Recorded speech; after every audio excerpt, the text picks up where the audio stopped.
Please pause this video right now and practice these words before you start dictation of the new exercise. Be ready for the dictation. 5 seconds to go. Okay, let's start. We now come to the regulations that can be framed relating to provide unaided professional institutions. It would be unfair to apply the same rules and regulations regulating admission to both aided and unaided professional institutions. It must be borne in mind that unaided professional institutions are entitled to autonomy in their administration, while at the same time they do not forego or discard the principle of merit. It would therefore be permissible for the university or the government at the time of granting recognition to require a private unaided institution to provide for merit-based selection, while at the same time giving the management sufficient discretion in admitting students. This can be done through various methods. For instance, a certain percentage of the seats can be reserved for admission by the management out of those students who have passed the common entrance test held by itself or by the state or university and have applied to the college concerned for admission, while the rest of the seats may be filled up on the basis of counseling by the state agency. Para. This will incidentally take care of poorer and backward sections of the society. The prescription of percentage for this purpose has to be done by the government according to the local needs, and different percentages can be fixed for minority unaided and non-minority unaided and professional colleges.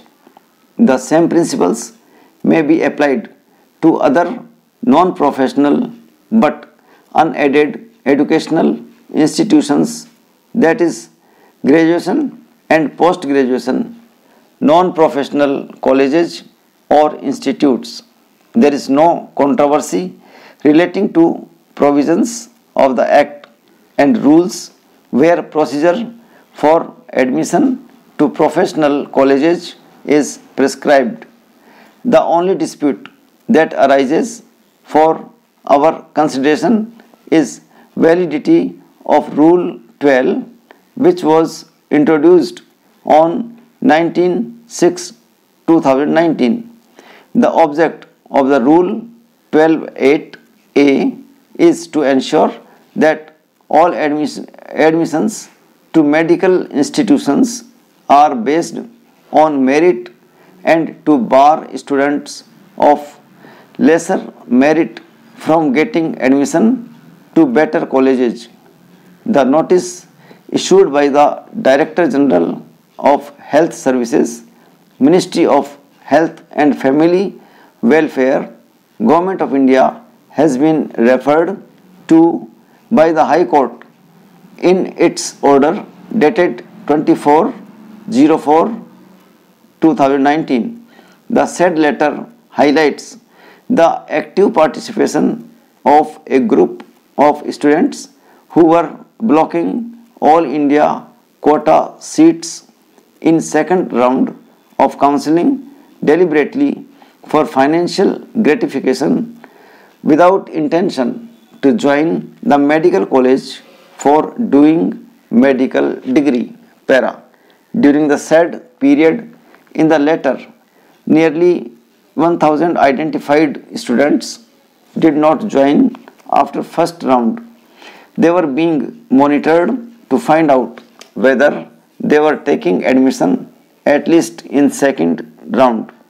DGHS proposed several penal action against those indulging in such activities. Having been informed of this menace, the court passed an order barring students who take admission in all India quota seats from being allowed to vacate seats after second round of counselling. All vacant seats after last round of counselling were directed to be filled up from a list that is forwarded to the institutions in the ratio of 10 times to the number of vacancies to ensure that all stray vacancies are filled. The contention of the appellants is that being asked to keep seats unfilled amounts to an unreasonable restriction on their right to carry on their occupation guaranteed under Article 19(1)(g) of the Constitution of India.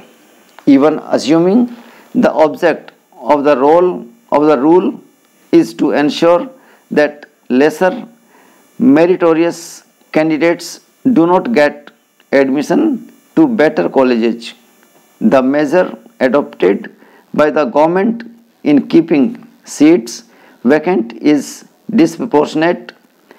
This court in State of TN versus P. Krishnamurthy and others held that a subordinate legislation can be challenged on the following grounds: A. Lack of legislative competence to make the subordinate legislation. B. Violation of fundamental rights guaranteed under the Constitution of India. C. Violation of any provision of the Constitution of India. D.